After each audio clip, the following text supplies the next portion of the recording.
স্বামীকে বাঁচাতে নিজের কিডনি দিলেন স্ত্রী টনি। স্বামীকে বাঁচাতে নিজের কিডনি দিলেন স্ত্রী টুনি।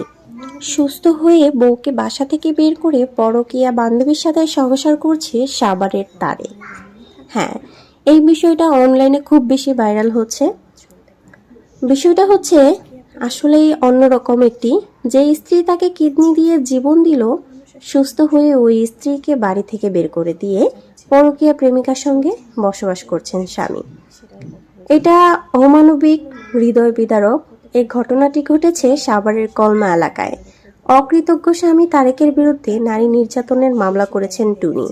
তারেক গ্রেপ্তার হলেও বর্তমানে জামিনে আছেন। বিয়ের 2 বছরের মাথায় দুঃসংবাদ পান টুনি। 35 বছর বয়সী নারী উম্মে শাহেদিনা টুনির গল্প শুনে যে কেউ কান্না করে দিবে। আপনার কেমন লাগছে অবশ্যই কমেন্ট করতে ভুলবেন না। যিনি নিজের কিডনি দিয়ে স্বামীর জীবন বাঁচিয়েছিলেন, সেই স্বামী সুস্থ হয়ে জড়িয়ে পড়লেন পরকীয়া ও অনলাইন জুয়ায়। শুধু তাই নয়, স্ত্রীকে মারধর করে বাড়ি থেকে বের করে দিয়ে প্রেমিকার সঙ্গে বসবাস করছেন তিনি। ভাগ্যের কি নির্মম পরিহাস! এমন অমানুষও আছে এই সমাজে। এই নিকৃষ্টগুলাই সমাজের আসল কীট।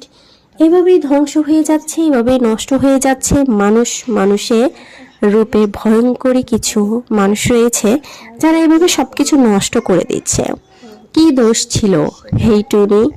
আসলে ঘটনা যতটুকুই সত্যি হোক না কেন, এই বিষয়টা খুবই অমানবিক, এবং যে এই কাজটি করেছে সে যে কখনো ভালো থাকবে না, এটা সবসময় আপনারা শিওর থাকতে পারেন। এরকম ঘটনা আমরা অনলাইন প্ল্যাটফর্মে প্রচুর পাই, কিন্তু বিশ্বাস করেন, হৃদয় বিদারক কিছু ঘটনা থাকে যা শুনলে প্রচুর পরিমাণ খারাপ লাগা তৈরি হয়।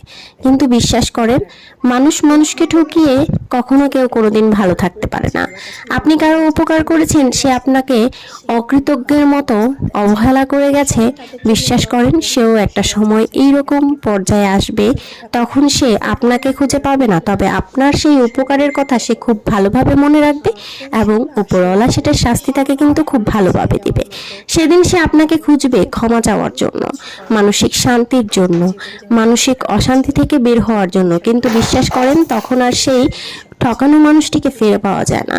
আসলে কেউ কাউকে ঠকালে কখনোই ভালো থাকতে পারে না, উল্টো এত বেশি তার উপরে টর্চার শুরু হয় না, দিন শেষে উপরওয়ালার বিচার দেখা যায়। তবে মনে রাখবেন, কোনো কিছুই অতিরিক্ত পরিমাণ ভালো না, কারো উপরে কখনোই এত বেশি টর্চার করা উচিত নয়। সব আপনার আশেপাশের সবার প্রতি ভালো থাকুন, সুস্থ থাকুন, দোয়া করবেন সবার জন্য। একদম।